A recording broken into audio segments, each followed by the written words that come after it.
Zhang Ying. Mr. Speaker, this is an active bill. I commend it to the House. Thanks. Chris Farfoy. Well, I do have to agree with the one thing that member said, that this is an excellent bill. And it was just one thing. Mr. Speaker, many months ago I went to a meeting in my electorate and met the principal of Bishop Viard College, a good Catholic college in my electorate. And Teresa Cargo, the principal there, highlighted her concern about the synthetic cannabis and the awful effects that it was having in her classroom. She spoke of the students who were constantly stoned under the effect of, I think it was K2 at this stage. And also her concerns about the approaches that were being made to the students. These students, many of her students weren't going to the local dairies or the tobacconists to buy their K2. They were actually being approached in the streets under the canopies in the centre of Porirua by people on the street selling K2 to them, targeting them, young students in uniform, and she was very concerned about this. So this is an excellent bill for the community of Mana, and also want to praise the other principals in Porirua who at a meeting also raised concern, and many of them were actually primary school principals who were talking about not just the effects that some of the students had been displaying in their classrooms, but unfortunately some of their parents. So today is a victory for those communities. I'd also like to praise the work of local Porirua City Council Councillor Wayne Portua, who runs the Streets Ahead 237 scheme in Porirua. He is another person, another leader in my community who came forward and proactively came to me and said, look, we've got some kids and some teenagers who are vulnerable that he looks after, and he was very concerned about the effects that this synthetic cannabis was having on some of the young people that he is looking after.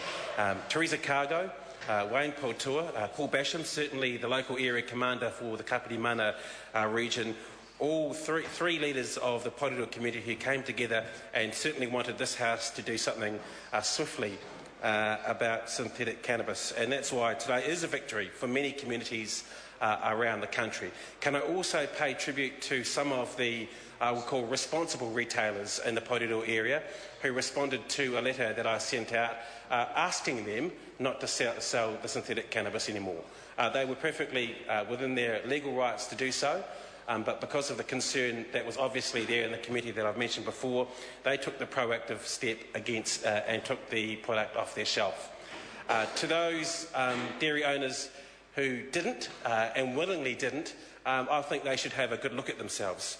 Obviously they were legally entitled to do this, but they were well aware of the harm that was being done in our communities, and they actively kept selling synthetic cannabis. So one good thing out of this bill, Mr. Speaker, is that they will no longer be able to do that. Those concerned people in our communities had been waiting a fair amount of time to have this bill passed. And if there is, and as the member previously said, this is an excellent bill, but if there are some criticisms about how this bill has gone through the House, that it's taken far too long. The recommendations out of the Law Commission report that basically were the base of this bill, Mr. Speaker, were presented to this Parliament about 2.5 years ago. And we had to wait 2.5 years for this government to prioritise, for the communities to get up in arms, to all these young people to have all these bad effects, to have the disruption in classrooms, to have the disruptions and the rubbish in our streets and in our homes, for us to take some serious action. So while I do want to praise Peter Dunn, the Minister who was originally responsible for this bill, there also has to be some scepticism as to why this wasn't given higher priority, given some of the other bills that this government prioritised ahead of the psychoactive substances. Because, Mr. Speaker, this bill languished on the order paper for well over 12 months, when this government could have done something much sooner to take this stuff off the streets. And I think, looking around the House, I'm pretty sure that everyone in this House is supporting this bill, but we had to wait so long for us to get... Okay, well maybe I'll stand corrected, but we had to wait so long for this bill to get to where we are. Can I praise MPs right around the House who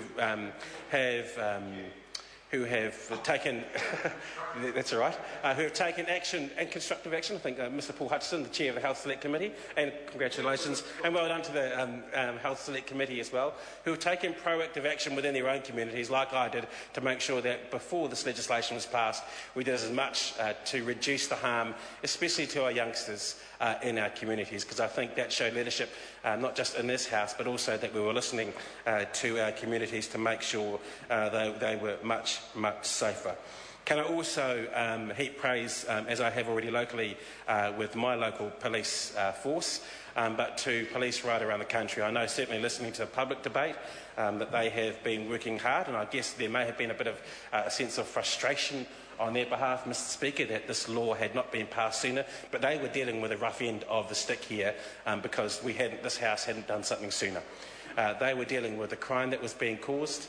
They were dealing with the disruption and, unfortunately, some violence amongst families because people were taking this drug. Mr Speaker, you shouldn't be able to walk into a dairy in this country and legally buy something that gets you high and for that to be fine. And I think if there is a criticism from the public in this House should have done something much faster. As you heard from my colleague, Mr Speaker, Claire Curran, the National Poison Centre has had a huge spike in requests for help in terms of synthetic cannabis. If that is not a sign for this House that something should have happened much sooner, I don't know what we need to see. So, Mr Speaker, this is a good day. It is a victory for our communities right around the country, many who have taken positive action, who have protested outside their local dairies who have been selling it, many who have asked for a responsible retailing regime within their own communities to make sure that across the board we can identify those retailers who have taken a responsible action and said it's not okay to sell this rubbish in our communities. I do want to also back up one point that Claire Curran said. We also need to make sure that there are the resources within our communities to follow up this law. And if there's one criticism or one point I do want to make, it's that police are under so much pressure at the moment with resources that they need to be given the backing to make sure that they can go out and effect this legislation that we are passing today. Paul Hutchison did, I think it was an interjection, not necessarily any heckling, but I would like to pay tribute to the Health Select Committee. It was a committee. Oh well, I haven't finished that. I haven't finished that yet. I used to be a member of the Health Select Committee in the previous Parliament, and Mr Hutchison always acted with dignity. So, to the Health Select Committee, I would like to thank you for the work and making sure that most of the submissions were listened to. I know there is some scepticism as to why sub-submissions around the animal testing were not listened to or were not heard, and that is something that on this side of the House we are very disappointed. Mr Speaker, this is a victory for communities. They have put up with a fair bit of rubbish, but today we're getting through this House a piece of legislation that will hopefully stop that rubbish being in our streets, our schools and our homes. Mr Speaker. Scott Simpson. Mr Speaker, as a member of the Health Select Committee,